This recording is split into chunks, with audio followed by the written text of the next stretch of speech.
Давным-давно в одной далекой-далекой аудитории Сыктывкарского университета родилась сила, и было пророчество, что появится избранный, который восстановит баланс силы, примирит темную сторону со светлой и приведет мир к золотому сечению новостей. Но что если избранный уже принял темную сторону? Dark News.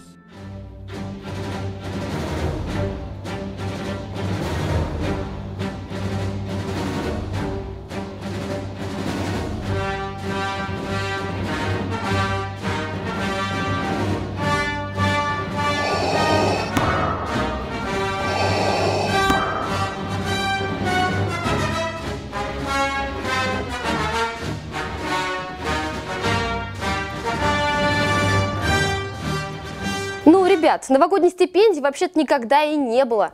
Все это перераспределение стипендиального фонда. И благодарить за новогодние бонусы нужно не Дедушку Мороза, а своих одногруппников-двоечников. На конец года у нас образовалась экономия стипендиального фонда. Экономия связана с тем, что не все студенты получают академическую стипендию. В нашем вузе это порядка 70% от общего количества бюджетников очной формы. Поэтому на ученом совете университета было принято решение увеличить размер академической стипендии студентам и аспирантам на 80%. В ноябре мы уже получили большие стипендии, и я тоже. Ну а в этом месяце они будут такими же. Для отличников 8100, для хорошистов 6300. Мы все посчитали.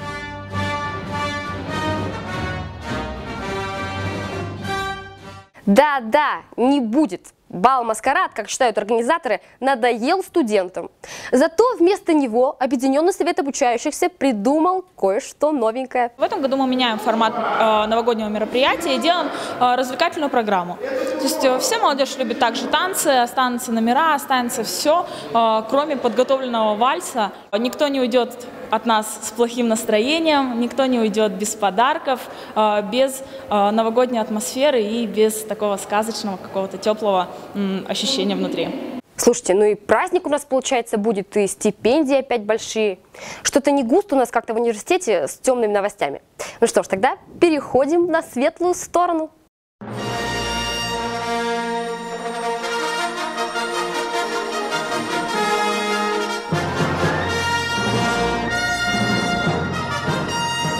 Зона комфорта школы КВН, поэтический марафон. Все это проекты учеников Форсайта. Наше студенческое телевидение следило за каждым из них.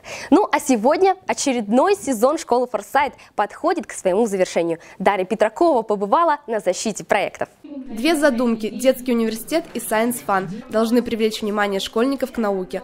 Проект СГУ «Мы выбираем тебя» – рассказ абитуриентам о том, каково быть студентом университета. Клуб «Историческая реконструкция Молл-Рекорн» и гастрономическое шоу «Кулинарный шедевр» – вот итоги очередного сезона школы Форсайт. Цель у меня была как познакомиться с новыми людьми, попробовать себя и усовершенствовать какие-то качества. Ну, к тому же, школа – это лидерство, и поэтому лидерские качества были в приоритете. Судили проекты в основном выпускники школы студенческого актива. Часть жюри уже реализовала свои идеи в университете. Теперь пришло время помочь советам новичкам, а где-то и поругать их. Ребят, на самом деле, ошибок не так-то много, да, сказывается, конечно, отсутствие опыта, да, или маломальский какой-то опыт, вот, но в плане презентации стоило бы, конечно, им больше проработать, да, наработается. Каждый проект обсудили и оценили. Самый высокий балл достался идее СГУ «Мы выбираем тебя», но у каждого в жюри был свой фаворит. Мне понравился проект про историческую реконструкцию. Я понимаю, что это будет затратно его сделать, но в целом для того, чтобы реализовать его в университете, это будет очень здорово. Тем не менее, реализовывать будут все проекты. Главное, чтобы у самих студентов не пропало желание. Дарья Петракова, Арина Дуркина, студенческое телевидение СГУ. В Институте гуманитарных наук завершился орфографический чемпионат. Самым грамотным оказался Игорь Шаленко, студент направления реклама и связи с общественностью. Победа достается ему уже не в первый раз. Кстати, итоги чемпионата мы узнали, побывав на встрече филологов. Вообще там было много чего интересного, но что я буду лишний раз рассказывать? Лучше посмотрите сюжет. Такие вечера у филологов не редкость, а добрая традиция. Вот послы русского языка рассказывают о своей недавней поездке в Молдову и Армению. Там студентки преподавали русский язык местным школьникам. И хотя при общении возникали трудности, решать их все-таки удавалось. Вот это вот лежать, вот это вот обниматься, вот так вот. Одна девушка в Армении так и сделала.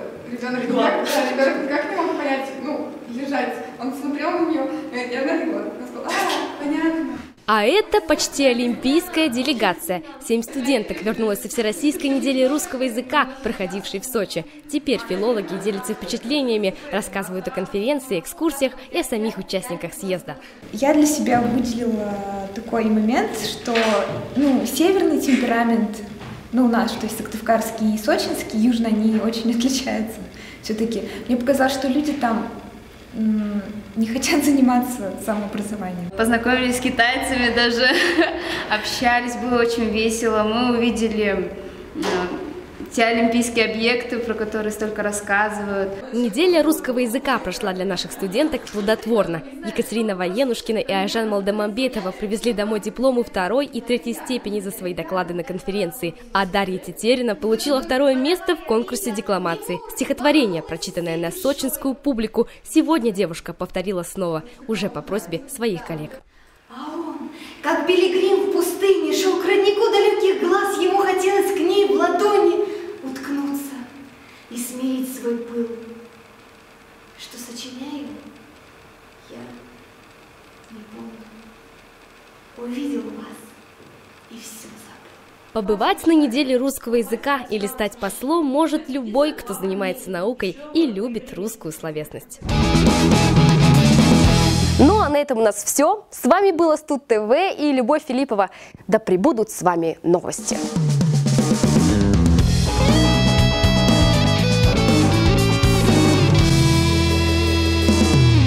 Jacket lit.